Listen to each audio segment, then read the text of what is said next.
All right, off to work. Running a bit of an experiment this morning. All right, have my dash cam, of course, on. My GoPro is now on, presumably for the entire trip. For the first time ever, I'm using the GPS function in the GoPro because I'm running tests. There's a YouTube channel I follow. I think it's called Uncle Cooley Productions. He makes driving videos. Now, the driving videos themselves are rather boring to watch in of it themselves, because what it is essentially he goes on really long road trips. Like one of the ones that I was watching recently was from a small town in Newfoundland all the way to Key West, Florida. He does smaller segments too, but most of his road trips are no less than 4 hours long a piece.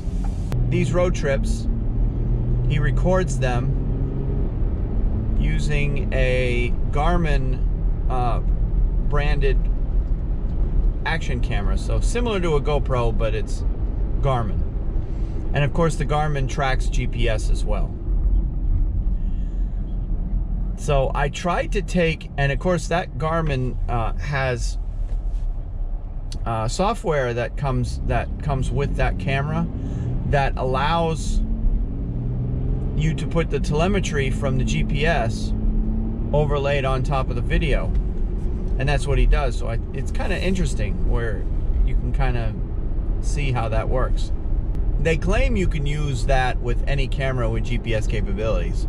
I pulled a couple files out of my dash cam, and in an attempt to try to use that footage in order to overlay or to make one of those videos, because coming up at some point in the next year or two, my daughter and I are going to go on a camping trip, and we are going to do the entire length of the Blue Ridge Parkway and that's including Skyway Drive, I think is what it's called. So the Blue Ridge Parkway ends in a small town just outside Shenandoah National Park up in Virginia, and it goes all the way down to just about the entrance of Smoky Mountains National Park. Skyway Drive actually takes you through Shenandoah National Park and ends up near in a small town just west of DC. So we want to do a camping trip that takes us from the northern terminus of Skyway Drive all the way down to the southern terminus of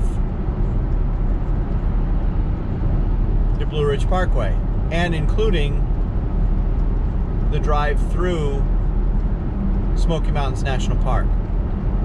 So it's going to take nearly a week to do this, because we're going to camp at campgrounds along the way. Obviously I want to vlog that whole way, but I also want to record footage for those that can't make that drive or don't have time to make that drive. I want to be able to include dash cam footage of the drive itself, along with having GPS coordinates so you can kind of pinpoint exactly where we are along the way. So I'm running some tests. I'm running my GoPro with GPS turned on this morning, and I'm using my phone and recording GPS coordinates on that. So basically running two tests at one time, trying to record footage that can be used with this Garmin video software that is made for their cameras. But I don't have one of their cameras, so I'm trying to make it work with the equipment that I have. The software for the Garmin is free. I did try to put footage from my dash cam in there, and for some reason it couldn't read the GPS data from the file. So the dash cam footage by itself is not going to work. So I will have to, I'm hoping that just my phone with the GPS coordinates being recorded from that will work with the dash cam footage. Because what I can do is I can just employ my daughter's broken Galaxy S8. The phone works other than the fact that the screen is all smashed. That is irrelevant if I'm just going to use that phone to record GPS coordinates.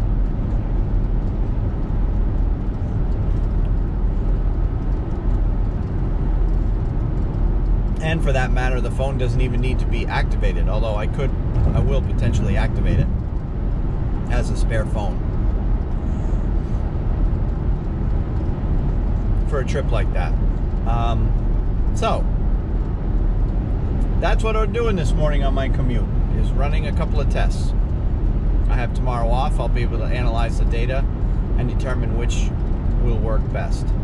All right, so as far as work is concerned, we're heading work. It's the Wednesday after Easter, and I didn't work yesterday. We did film some video at Walmart. We did our normal walk and talk kind of video, but we did it inside the Walmart. Not sure how that came out. I haven't done the editing of that yet, so we'll see how that comes out. On Monday, they were doing our floors, so our department was actually closed. But I was working trucks and stuff and worked a little less than an 8-hour day. Ended up with 43 hours or so for the week. And I'll take it. They said they were willing to pay the overtime, so I'll take it. Today, we should be getting back onto our floors for the first time. So I expect we'll be basically moving furniture all morning, and then I've got a truck to take care of, and then an order to do before I leave tonight. So I'm scheduled till 5, but at this point I'm not sure how long I'm going to work. I think I'm only scheduled 4 days this week, unless this week is inventory week. Actually, this week might be inventory week. She only has me scheduled 8 to 4:30 today, but I'll figure out. I'm sure I'll be there till at least 5, if not 6 p.m. so I can get everything done. So yesterday we were closed as well. We shouldn't have had any department drama to deal with, because there was only a couple of people scheduled to work yesterday. In terms of the virus is definitely still alive and well, but we're starting to get a little bit of unrest among the public, because we're now well over a month of quarantine and people are getting restless.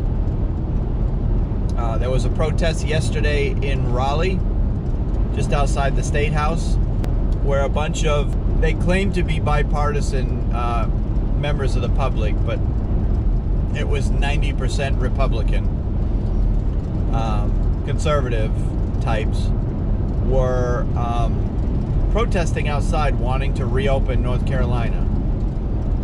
Their message basically was the punishment doesn't suit the crime. That's not their words, that's mine. Basically, they said that the amount of time that we've been down is long enough. The curve has been bent. It is now time to reopen the state and get back to business as usual. The governor and the people in charge at the state, and even a good chunk of the federal government, particularly the scientists that are behind the response to this thing, all would disagree with that. They would say if we reopen the state fully at this point, we would go through a bigger spike than what we have so far, because the virus would simply spread through the population at that point. I am seeing signs, though, that people are essentially going back to work. We're nowhere near full openness at this point, but there is noticeably a little bit more traffic on the interstates. I noticed it Monday morning It seems like after Easter, people have decided that it's time to start getting back into the fold again. So people that are going to work every day, people that are have been continuously employed through this, are on the road. There still would be a lot more traffic than what we're seeing right now, but there's definitely a lot more traffic than there was the week before, leading up to Easter, than there is now. This is the week coming out of Easter. So I expect at this point we're going to start seeing trickles, more and more traffic as we go on, as we start easing out of this shutdown state that we're in.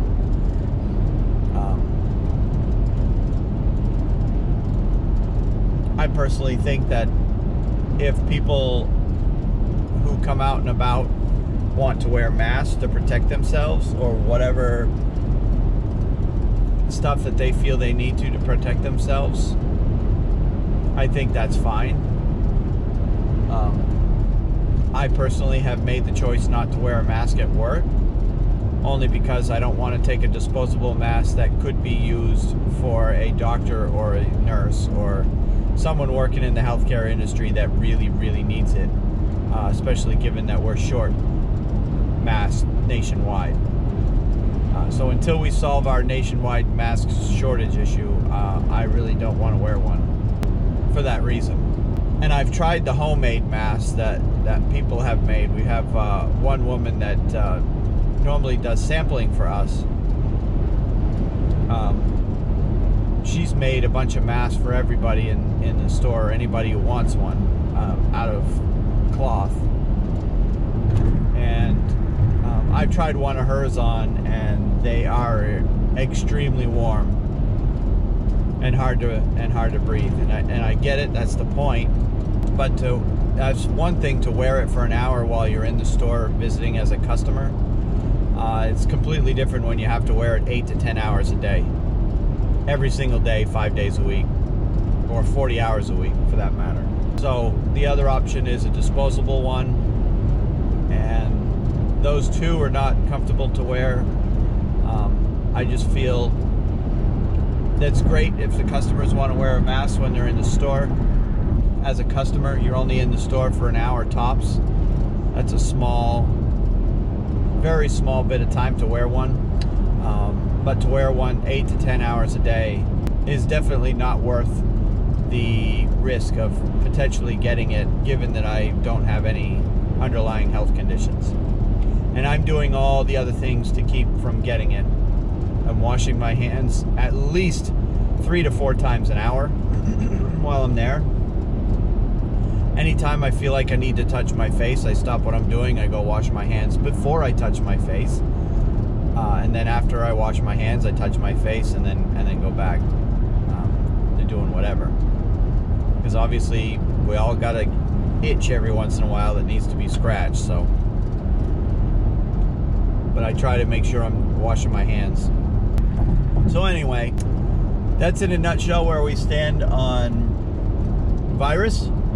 And with that, I'm going to go ahead and stop talking because I really don't have anything to say. I'll probably have more to say this afternoon because, well, I got a full day of work ahead of me, and it's going to be an interesting one because we'll be moving back into our department today. And we'll be moving back into our department in amongst customers who are going to be obviously trying to get their sliced meat and cheese at the same time. So the first things we'll have to get probably back up and running is our slicers, and then our sub shop, so we can continue to maintain customers. And some of that stuff should already be back in the department by the time I get there today, because they said we could move back in starting at 5 a.m. this morning. So, and it's now a little after 8. So, all right. So until this afternoon, we'll talk to you later. All right, everybody's running. Here we go. You do something a little bit different. We're going to go around the back of the building today. Just one example of the many lives stopped short. The 24 just because we can. CNY assisted at the World Trade Center after 9/11. He died as a result of COVID-19. Gregory Hodge was 59 years old. Well, so many of these stories are personal. We have to just learn from the state of Connecticut that they have received 2 years worth of unemployment claims in just 1 month, which also puts in perspective just how drastic these changes have been for so many Americans across the country. Erica Hill reporting for us from New York. Erica, thank you very much. Let's go to our chief White House correspondent, Jim Acosta. Jim, the president held his first teleconference with his new economic task force earlier today. That white building is the new section of. To point out, just the last few moments, President Trump said he is going to announce new social distancing guidelines for when the country reopens at the end of the month. The president said just a few moments ago that is based on what he is seeing, other advisors are seeing about the country reaching a peak in cases of the coronavirus. But in the meantime, President Trump is beginning to reach out to business. There actually is parking spaces back here. Some of those industry officials are warning him more coronavirus testing is needed, and quickly. Facing growing criticism over his administration's response, President Trump is in search of scapegoats. White House officials are scrambling to point the finger at the World Health Organization and China. One day after President Trump called on business leaders to advise him on reopening the U.S. economy, we've had requests to participate from the best in the world as we share. A lot of traffic out right now that shouldn't be. Administration health experts are conceding more testing is needed. It's going to be really important. Top White House official Kellyanne Conway blasted the WHO, saying it should have known how to deal with the virus by now. This is COVID-19, not COVID-1, folks. And so you would think the people charged with the World Health Organization facts and figures. Oh my God, she is a moron. Conway, who should know, according to the CDC, the name COVID-19 stands for Coronavirus 2019. Yeah. Here it was first detected. So I want to also take this time to thank all of our critical, essential food supply chain workers. The entire country is counting on these patriotic individuals by doing the work in our food supply chain. These dedicated workers include obviously farmers and producers, but also processors, truckers, and grocery store workers, as you know. America's depending on where you have the food we need to feed our families, and you're the ones who are making that happen. Thank you.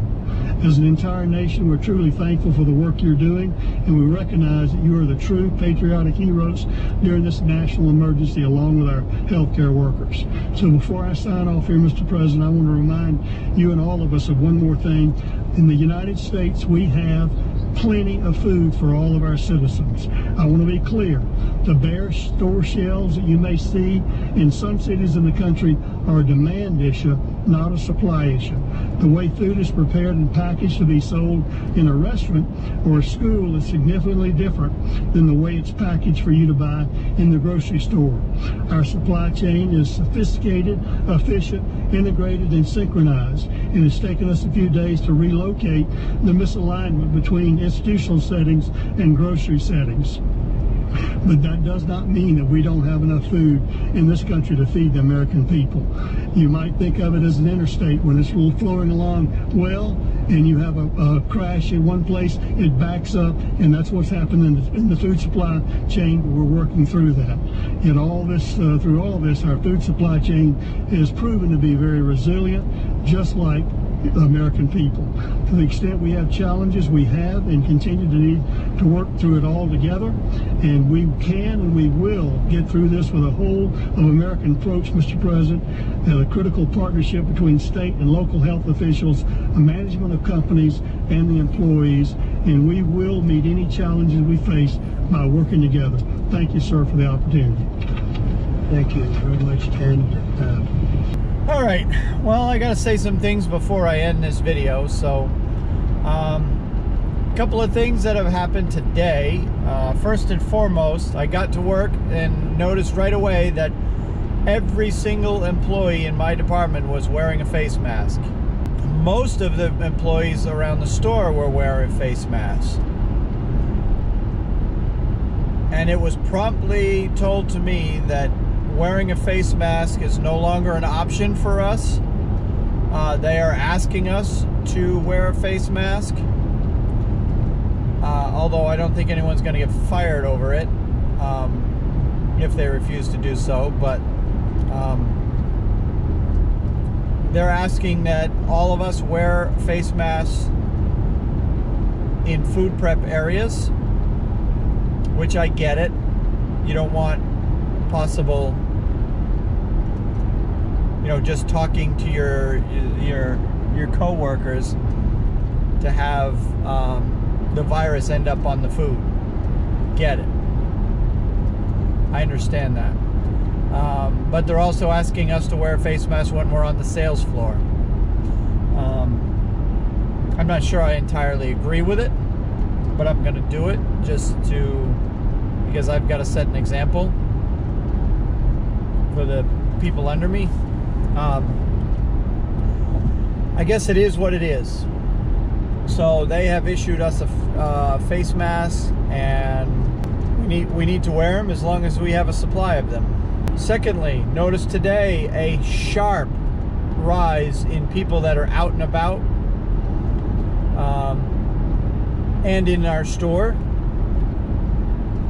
That is mostly due to the fact that the U.S. government has deposited stimulus money into everybody's checking accounts overnight, where everybody's getting, basically every individual adult is getting $1,200. People were coming into our store to spend it. They were buying large packs of paper towels, large packs of toilet paper, and I'll get to the toilet paper in a minute, and lots and lots of meat, because in the news in the last couple of days there was news of a rather large pork processor, Smithfield Foods, has shut down one of its plants. Now it has many throughout the country, but they've shut down one of its plants due to having several positive cases of coronavirus among the employees that work there. So the plant was shut down temporarily in order to deal with that issue, which means it could cause a shortage in certain pork products made by Smithfield Foods. There's also other smaller meat processors, some that do beef, some that do chicken and pork, that are having the same issue. Employees are getting sick. They're shutting down the plants to clean up and then restart again. That's probably the reason for the guy that was just speaking at the president's press conference today, talking about how assuring Americans that the food supply is not in jeopardy. There's plenty of food. They just got to get through the bottlenecks that we're experiencing right now. And he explained where those bottlenecks were. But yeah, it's not stopping people from coming in and buying ridiculous amounts of meat today. The meat manager was telling me they were getting killed over there in that department. And actually on my way out tonight, I witnessed a woman walking out with, obviously she paid for it, she didn't just walk out with it, paying for probably half a shopping cart full of nothing but meat. The assistant seafood manager told me today that a couple of young gentlemen came in and stole several packs of ribs, like lots of them, which is something that is kind of ballsy to do, but it's something that we still occasionally deal with, is product theft out of our stores. I don't want to get into the mitigation efforts of shoplifters, but let's just say they managed to get out with lots and lots of ribs, and by the time they were seen leaving, it was too late to stop them. So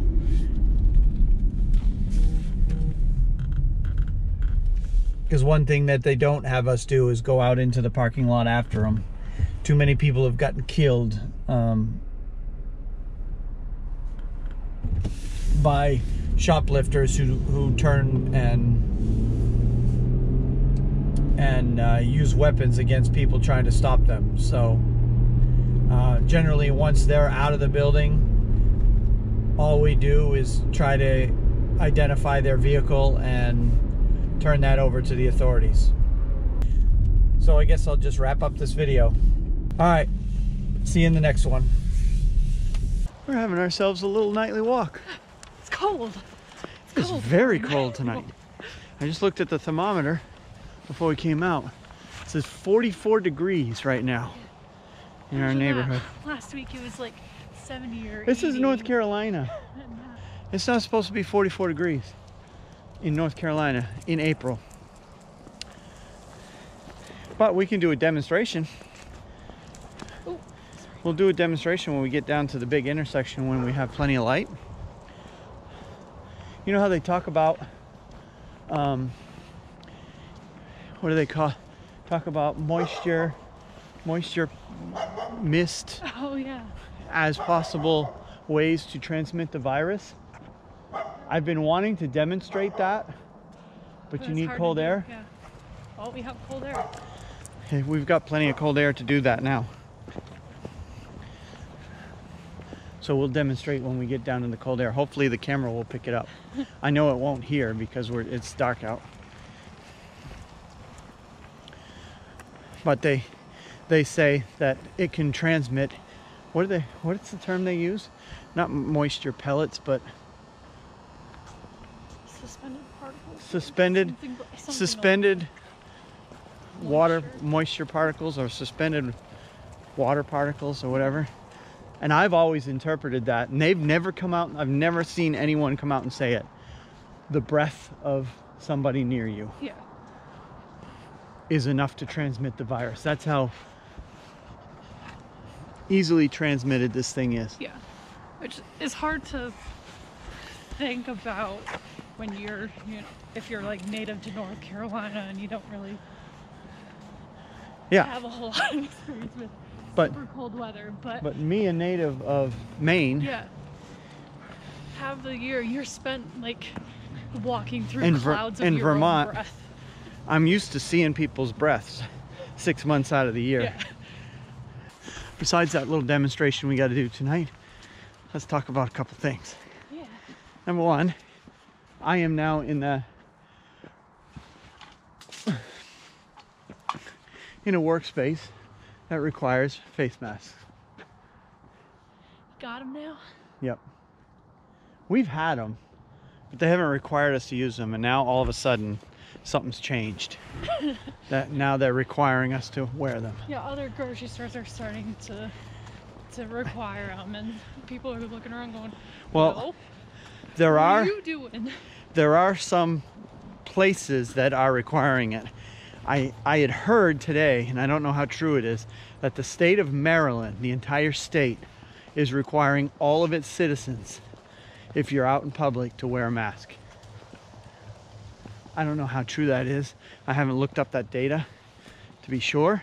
Well, but that's just something I heard through hearsay, and we have a lot of stores up in that part of the country, so. Well, the term mask is very loosely defined for that, because you can't really get proper masks. No, so, it can be a homemade one. Yeah, they just and want it can be some sort of covering to cover your face. Some sort of face covering, so that people that can't cover their mouths when they cough won't spread the disease when they cough. Yeah. If they have it, obviously. Still, you know, overall, a very small portion of the public has this thing, but they're trying to keep it that way. Yeah.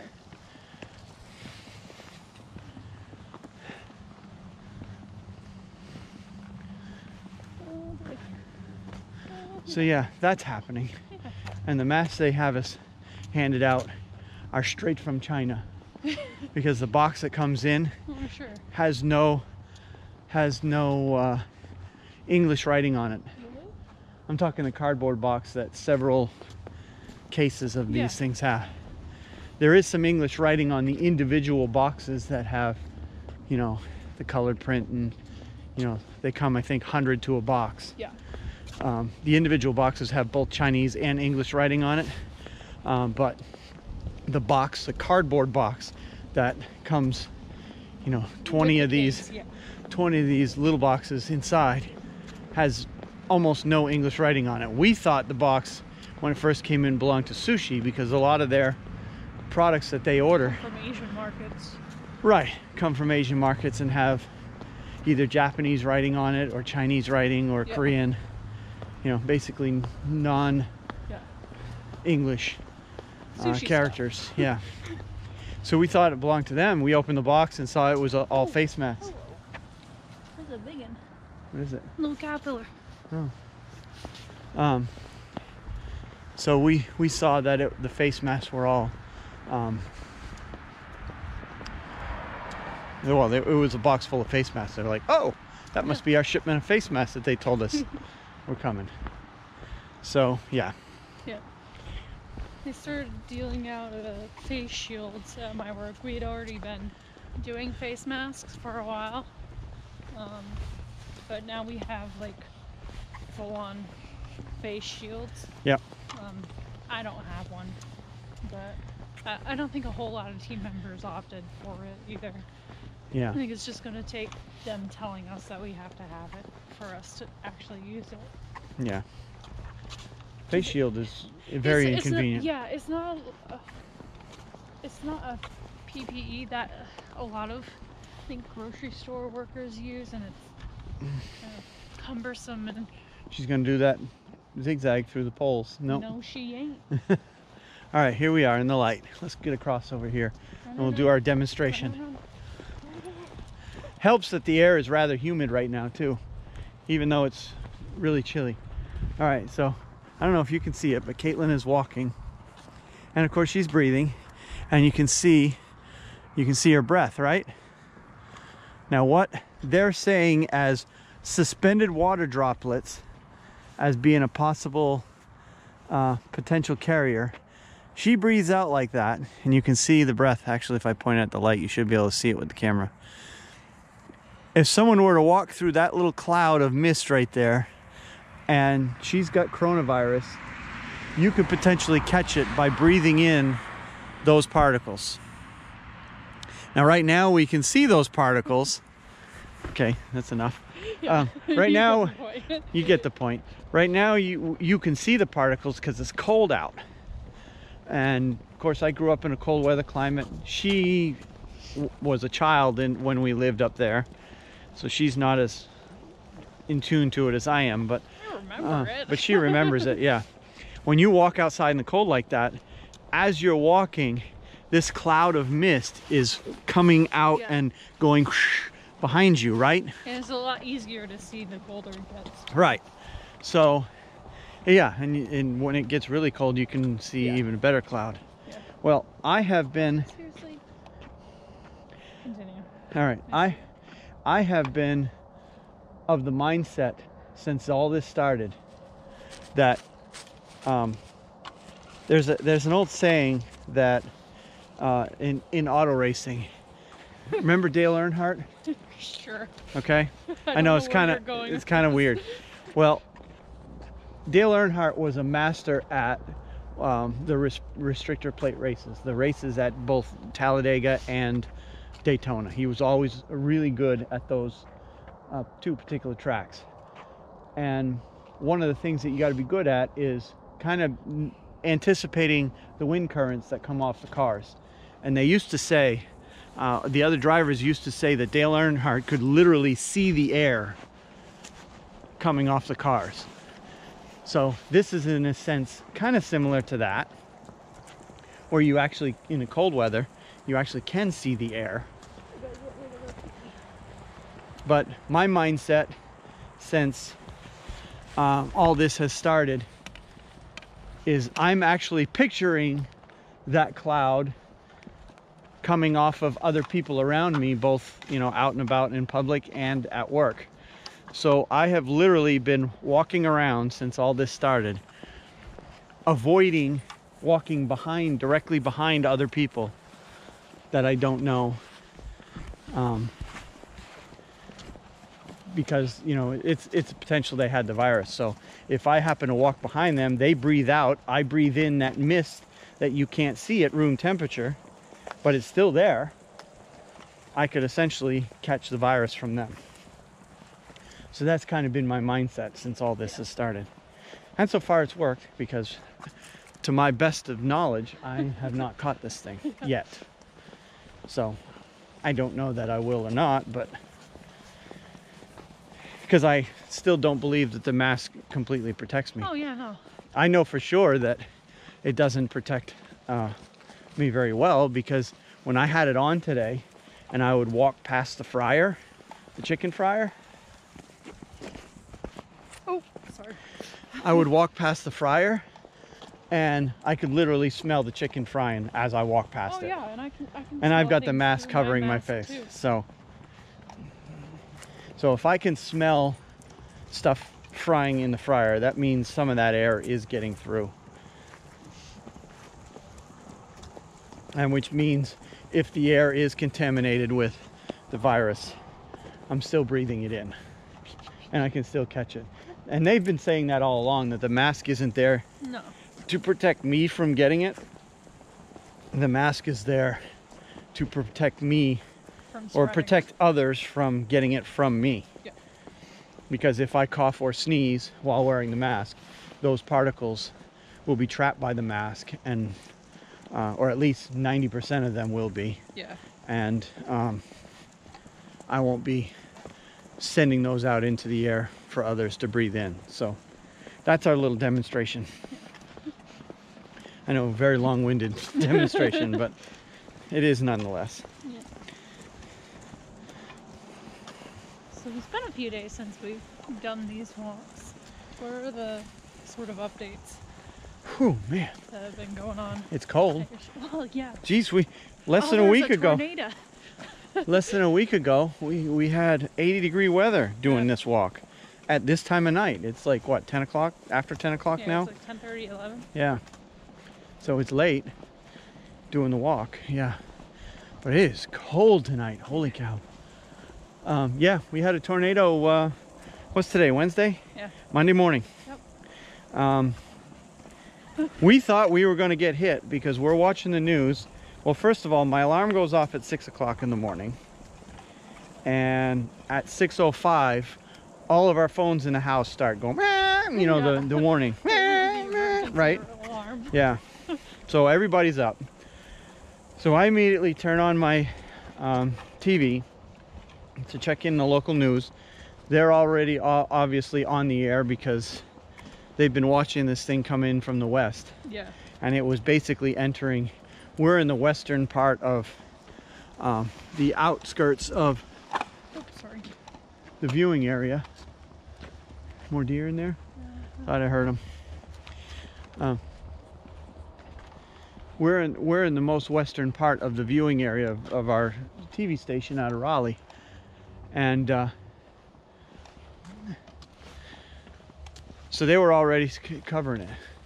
So there were tornado warnings coming out of Burlington area, which is 30 miles west of us, and there was tornado kind of passing over that area.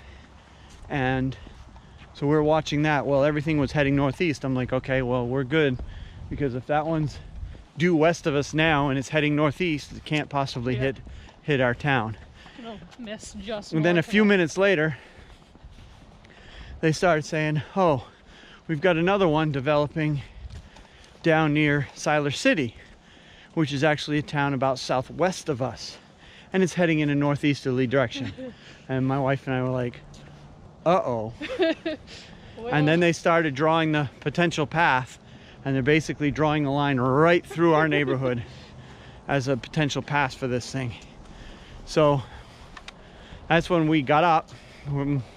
We decided, well, we should probably get downstairs, turn on the TV down there, and continue to watch for updates. Here I am supposed to go into work. I'm supposed to be there at 7. I'm normally in the shower at this point. There's thunder and lightning outside. And well, I decided at that point there's no way I'm going in until this line of storms passes. Not because I don't want to drive through it, which would be stupid to do if you had the choice anyway, but I wanted to make sure that you guys were going to be all right, I don't want to leave and have you guys fend for yourselves, because 2 years ago, I thought it was last year, but actually I think it was 2 years ago, it was either last year or the year before, we actually had one that hit actually less than a mile from where we're walking.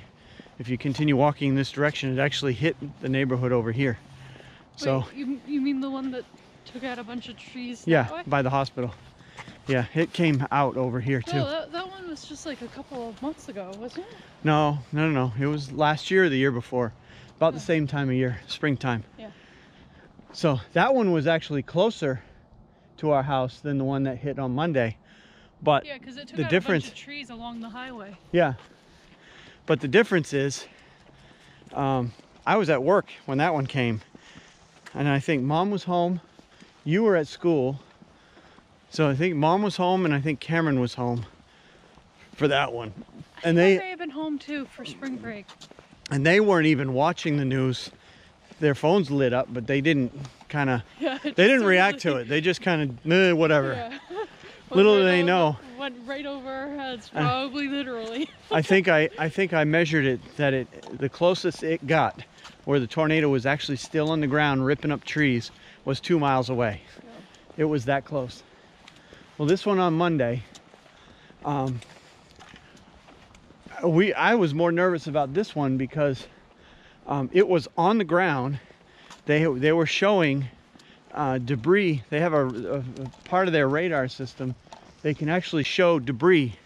They have it call it a debris signature, where debris is getting kicked up, and they can see it on their radar. Where this isn't rain. This is debris that's flying through the air.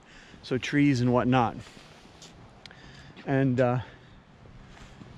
they were showing the signature, and again they're drawing the path, and they were like, if you're in Hillsborough right now, you need to get to your safe space because it's heading your way.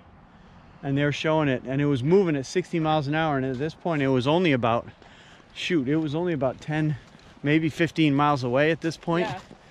Yeah. And in this part of the country, it's unlikely that tornadoes stay on the ground that long. So there's a lot of hills and trees and right. There's a lot of forests that kind of break up these things, right? Or at least keep them down on the weak side anyway. But we do get a lot of tornadoes. I think when I was in school, there was a lot of times where I'd be stuck after school because a tornado was like ripping through the area. Yeah. And we were stuck in a tornado drill. Yeah, but this one just appeared to be on Monday headed straight for us. So we're sitting there, and at some point, the way they were talking about on the news, they were like, okay, if you're in Hillsborough, it's headed for you. Get to your safe space. So we had already predetermined that our safe space is basically our half bathroom down on the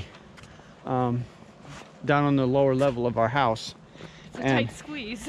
For 4 people to get in there, it is very tight. So we got ourselves ready to get in there.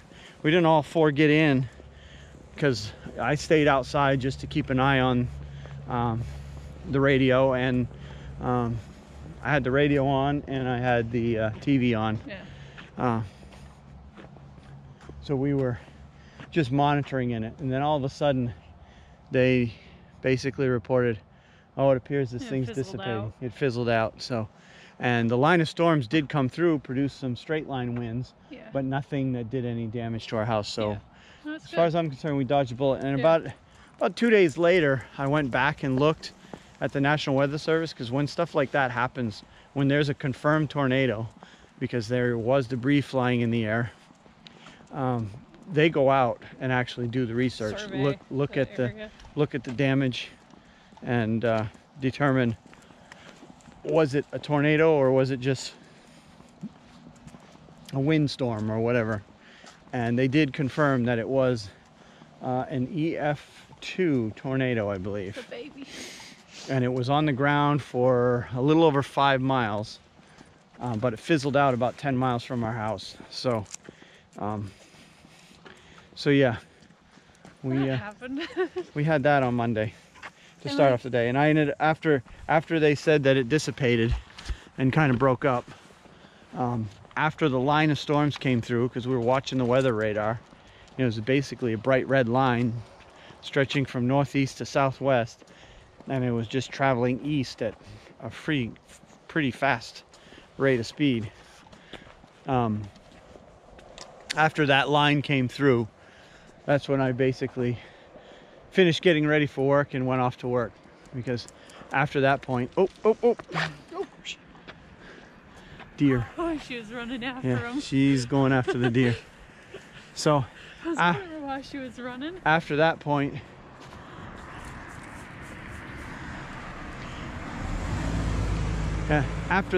it was safe to go to work, because they weren't expecting any further weather outbreaks for the rest of that day. In fact, it ended up clearing out. Yeah, it was nice by the time I went to work at like 1 o'clock. Yeah, I did record some vlogs in the car that day, and I haven't finished editing those and posting them yet, but I am going to include in that video time lapse of the car parked at work, where it goes from basically raining when I got there and cloudy to clear skies later on in the afternoon. And the clouds, it was a windy day all that day too, and the clouds were moving past really fast, so it'll be a pretty neat time lapse when I get it done. So yeah, that was Monday. Yeah. Since then, coronavirus wise, what has happened? Not a whole lot. It appears the country is leveling out. At least certain areas are. New York seems to be, they're still getting a lot of deaths. Yeah. Because these are people that have been sick for a couple of weeks. But the new cases are actually starting to go down. So new coronavirus cases are kind of getting under control, which means that in a couple of weeks we'll start to see the deaths kind of tail off too. It's still going to be, you know, a lot of people are losing a lot of relatives around the country, but it's still, we're starting to see a lot of spin up of groups wanting to get the country restarted now. Oh yes, we have a group of that in Raleigh that protested at. There was one in Detroit too. I was watching the news tonight, Michigan. Yeah. And it seems to be, I don't want to get too political with this, but it seems to be predominantly Republican, conservative. You know, it is a mix. I mean, to be fair, it is a mix of people, but it is predominantly conservative groups, particularly business people. Yeah. Obviously, they got a skin. The economy to they got a skin in the game, so people are getting anxious to get things restarted now. Which I get it. Like my other job besides my grocery store job, I work with a sports team, so I get it wanting to go back to like life as normal. Yeah, because that job will restart again once life goes back. My other job depends on like crowds of people, but I don't want crowds of people right now. Yeah, and I don't know what minor league baseball is going to do. Yeah. They may cancel the season this summer. Yeah. Because right now it looks like Major League Baseball and all the major sports, if they get going again, they're going to be drastically different than what we're used to. Yeah, that's the thing. We're going to see empty stadiums. We're going to see, it'll be a made-for-TV kind of situation. Yeah. So they'll be playing the games, but they'll be in empty stadiums. And in some cases, like I know hockey and basketball they were heading into their playoffs at the time that everything stopped. Yeah. So there's a lot of talk in both those sports that they may just bring all the players, all the teams that are going to be playoff bound to one city and have the entire playoffs be played at neutral site arenas. Yeah. In front of no fans, and just do it for TV. Well, I work with the game operations crew, and my job is I'm the video board operator, so I'm working all the graphics and all of that. So if there is a season where they just go televised, I can still sort of operate. You would still have a job, because you'll be part of that crew. I know the program but runs. Here's the thing: it's minor league baseball. Yeah, that's also the thing. Minor league baseball doesn't have TV contracts like major leagues do. They are owned by the local TV station, though. Like there's. Oh. Like there's. That was your own fault. Don't even there's. give me that There's a lot of talk, you know, that like major league sports, their TV contract is just as valuable as ticket sales. Yeah.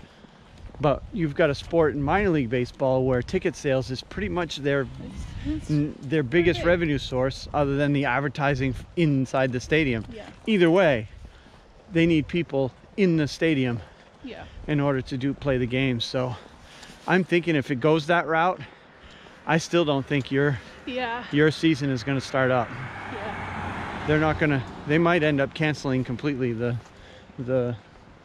season. I would not be surprised if your minor league baseball I'm not holding my breath. is completely canceled for this season. I'm fine with that. I'm getting good hours at my grocery job. But you'd rather be doing. Pay. But yeah, I would. You'd rather be doing what you went to college for. Yeah. That's kind of the. Even though it's lower pay. Yeah, because I just graduated in December, so. Yeah, you're at the bottom. A lot of what I'm doing now. You're at the bottom tier. Working my way up. Right.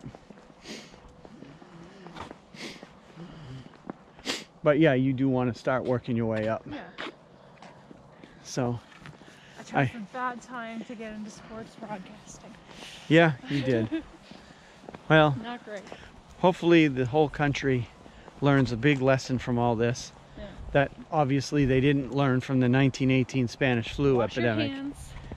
Well, don't be gross. Not just talking about the general public, I mean the leaders. Oh, yeah. If they would have jumped on this thing... Believe the World Health Organization. If they would have jumped on this thing a month before they did, we probably would be back to normal already. They would have killed this thing, but they didn't.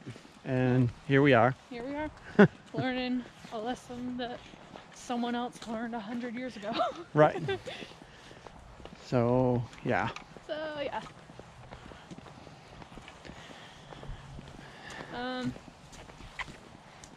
Restrictions for grocery stores started on Monday. Yep. Too. Sorry. Our store was already doing them.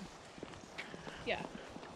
The restrictions are, I know one of them was one-way aisles. Yeah, which we have new sticker decals on all of our floors. Yeah, that nobody's following. Yeah, that nobody's following. And we were told to mention it, but not enforce it. Yep. We were told to mention, we have one, just simply they want us to just, we have one-way aisles now, ma'am or sir. Yeah. I mean, some customers for your protection and are trying to. Yeah, some are. Do it, but others are just like. At this point, we're relying on customers to almost self-police themselves. Which is hard. Yeah, we have a couple of our regulars that are awesome. They're not afraid to jump on idiots that come. Like we had one of our favorite customers. She comes in several times a day because she shops for elderly people. She's been doing it for years. Rich elderly people that pay her to shop their groceries. She's in 2 or 3 times every single day shopping for them. And she's very opinionated. And she witnessed a customer being completely ignorant and jumping all over one of our associates, and she verbally attacked that person. It was so fun to watch.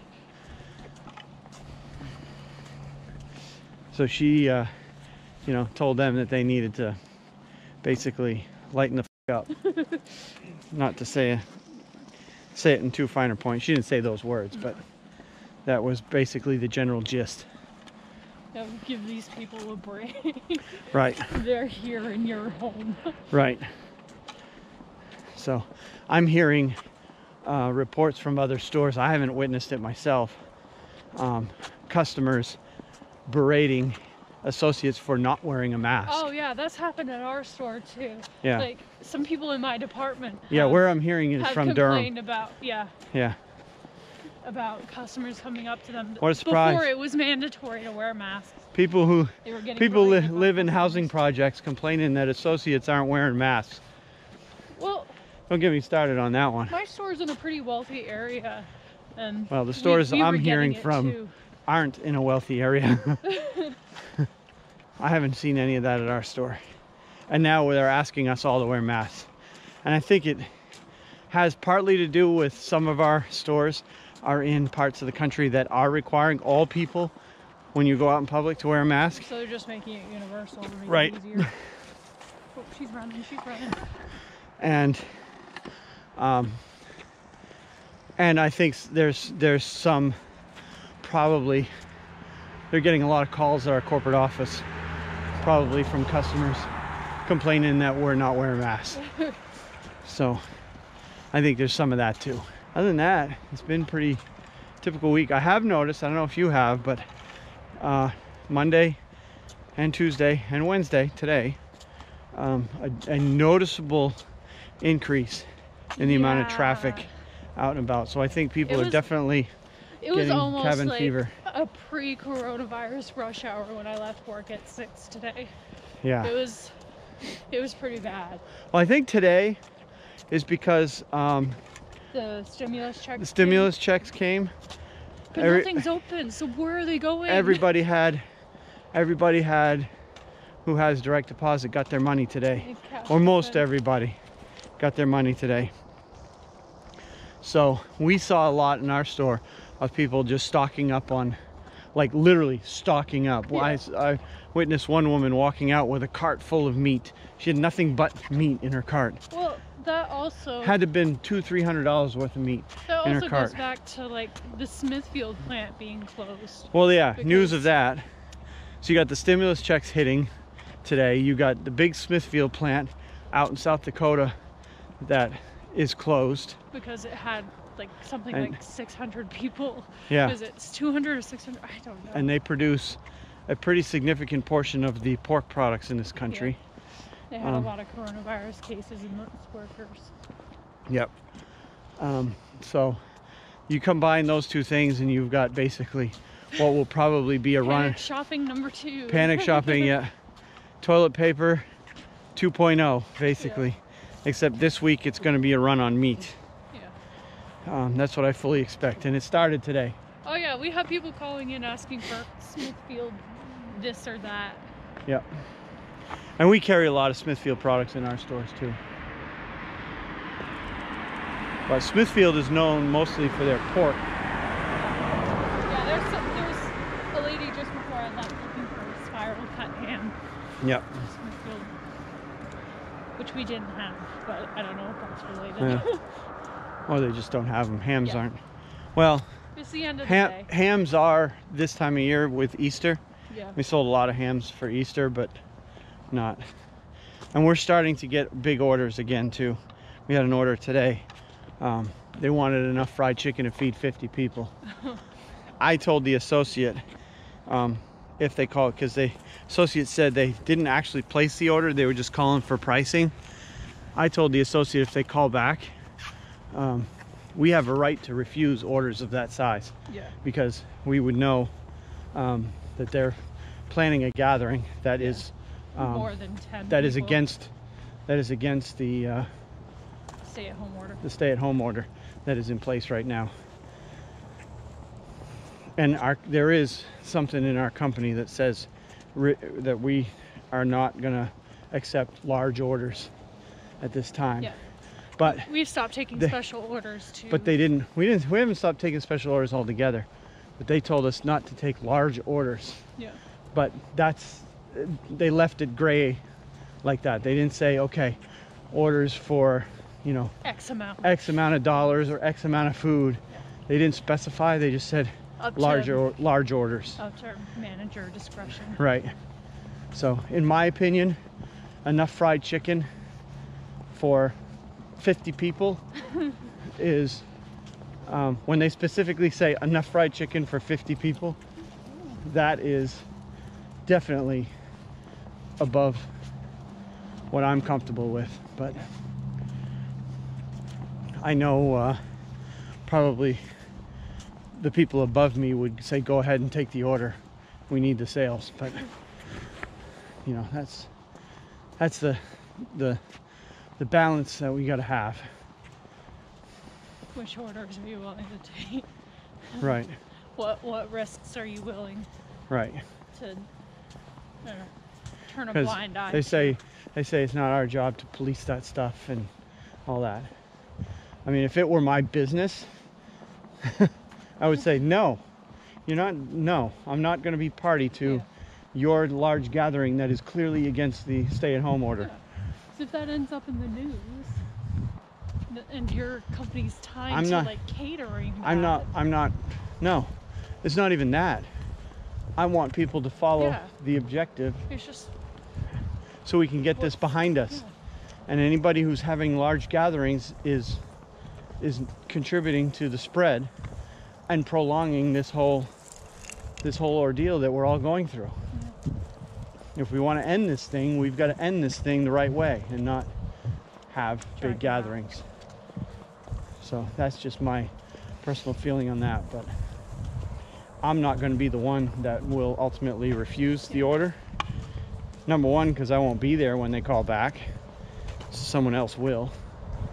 And you know, number two, even if I did try to refuse it, I would probably be overridden by someone above me. So because they don't want to make the customer mad and refuse that amount of sales. So it's that balancing act where you're constantly having to figure that out. Gotta deal with corporate and I'm just saying, if it were my business, I'm putting my foot down, saying no. You go find somebody else to do your large order. Make your own fried chicken. And if I find out your name and location, I'm reporting you. I would even go that far if it were my business. But it's not my business. I'm an employee of somebody else's business. So I will do what I'm told because I need to pay my bills. Run. So she's still got a lot of energy, even though we've done this big walk. Oh, she's pulling. All right, well, we're getting close to the house, so we'll go ahead and end it. And I'm not as cold as I thought I'd be. I'm bundled up. We're moving. Oh, sorry. That hurt. No, didn't hurt. Got my shoe, not my foot. Okay. All right. I guess. So, what are you working tomorrow? No, I'm off for the next 2 days. I'm off tomorrow too. So maybe we'll do a daylight. We'll do a daylight walk tomorrow. Since she seems to have so much energy left over. Yep. Well, all right, good. night. So until the next one, we'll talk to you later. Bye. Bye.